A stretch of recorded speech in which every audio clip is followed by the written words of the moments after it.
एहतजाज में ॿियनि जा ॿार माराया पिया वञनि। पीटीआई जे बानी जा पंहिंजा पुट किथे आहिनि?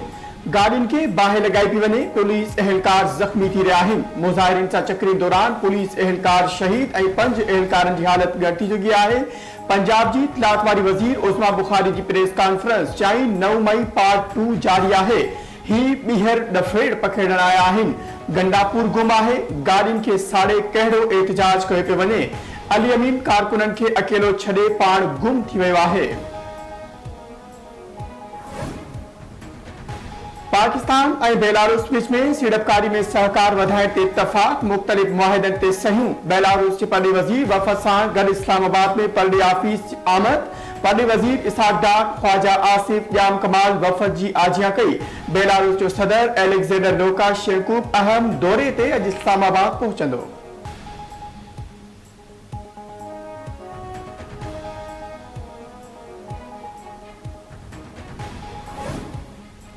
वफाकी राजधानी में एहतजाज रहे। पीटीआई जो पिशावर खां अली अमीन गंडापुर ऐं बुशरा बीबी जी अगवानी में निकतल काफ़िलो इस्लामाबाद वेझो पहुची वियो। हुकूमत एहतजाज खे नज़र में रखने इस्लामाबाद जा रस्ता बंद करे छॾिया। ईंदड़ वींदड़ अक्सर रस्ता कंटेनर रखी सील। जाड़नि शहरनि तोड़े मरी में तालीमी इदारा, metro bus, mobile phone, internet service बंद। आरजी चेक पोस्टूं क़ाइम। सिक्योरिटी एहलकारनि खे शेल ऐं ॿियो ज़रूरी सामान फराहम। बुशरा बीबी जो चवणु आहे त हू पीटीआई बानी लाइ आख़िरी साह ताईं बीठल रहंदी। संदसि आज़ादी ताईं मार्च ख़त्म कंदासीं।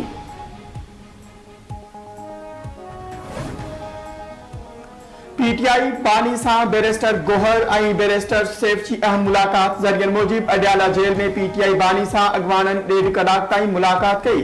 पीटीआई बानी सां मुलाक़ात बैदि ॿई अॻवान अडियाला जेल मां वापसि रवाना थी विया। बैरिस्टर गोहर जो चवणु आहे त पीटीआई बानी सां अहम मुलाक़ात थी आहे। एहतजाज जो ॾिनल सॾु आख़िरी आहे। एहतजाज काल ऑफ वारी ॻाल्हि नाहे।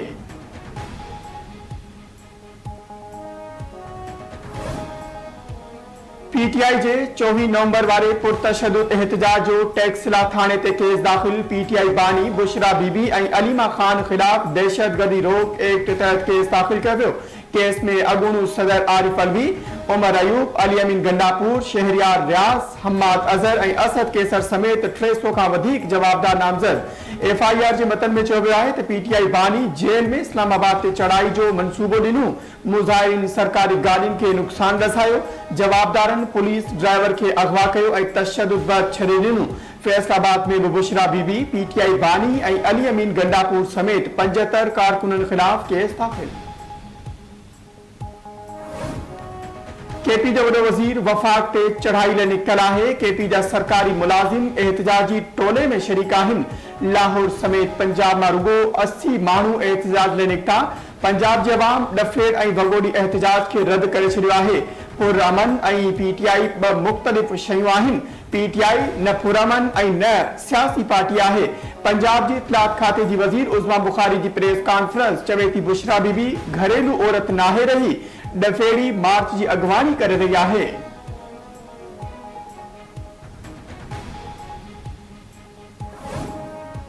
मुल्क में अफरा तफरी ऐं डफेड़ पखेड़ण जी कोशिश कई पई वञे। हुकूमतुनि जो तरजीह अवाम हूंदो आहे, पर केपी हुकूमत जी तरजीह वफ़ाक ते चढ़ाई आहे। केपी में हिक हफ़्ते दौरान 90 खां वधीक शहादतूं थी चुकियूं आहिनि, पर वॾो वज़ीर गुम आहे। सिंध जे सीनियर वज़ीर शर्जील इनाम मेमर जी प्रेस कॉन्फ्रेंस चवे थो मुल्क में परॾेही महिमान आयल आहिनि। हिकु टोलो कहिड़ो पैगाम चाहे थो? पीटीआई वारनि जो अवाम लाइ को हिकु बि मुतालबो न आहे। अवाम खे डफेड़ ॾांहुं धिकण बंदि कयो वञे।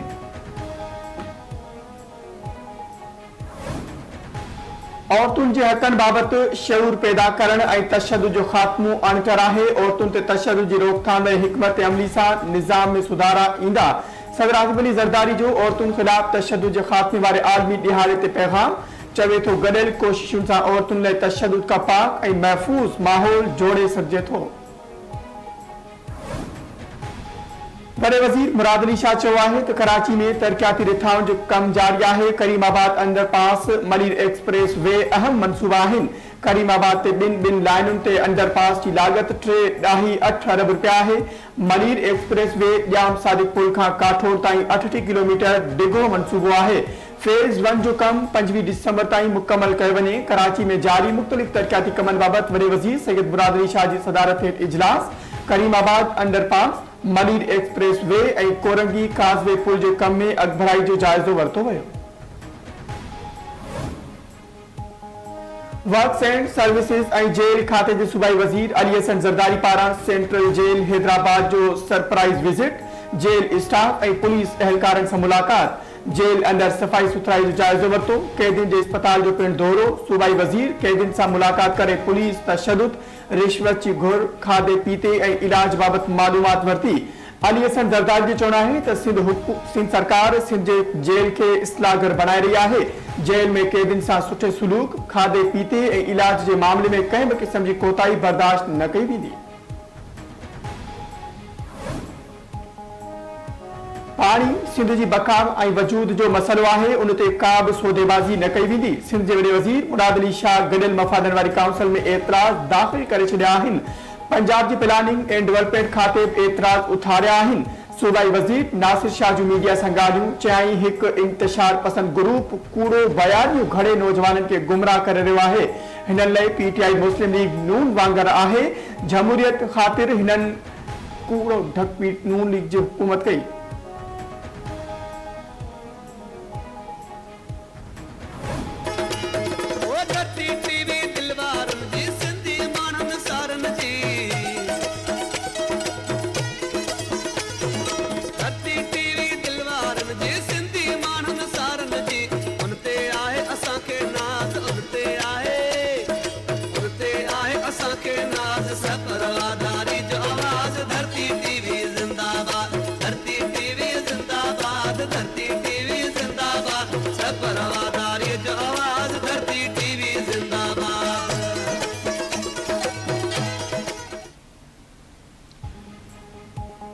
धरती टीवी नेटवर्क जे सॾ ते सहब ऐं रवादारी वारी सिंध जे सिर हेठि सकाफ़ती दिहाड़ो मल्हाइण जूं सरगर्मियूं तेज़। डीपलो में मच कचहरी, उस्तादनि, शागिर्दनि ऐं शहरियुनि समेत सहाफ़ियुनि, समाजी सियासी कारकुननि जी शिरकत। स्कूली शागिर्दनि सिंध जी सकाफ़ती तक़रीरूं ऐं क़ौमी गीत पेश कया। थर जे नाले वारे गुलकारनि शकीला नून, अकबर डीपलाई, भागवती आसनानी, फिदा डीपलाई गीत ॻाए माण्हुनि खे झूमण ते मजबूर करे छॾियो। दरगाह सचल सरमस जे सूफ़ी फनकारनि तोड़े पांधीड़नि पारां सकाफ़ती ॾियारो धरती टीवी सां गॾु मल्हाइण जो वचन।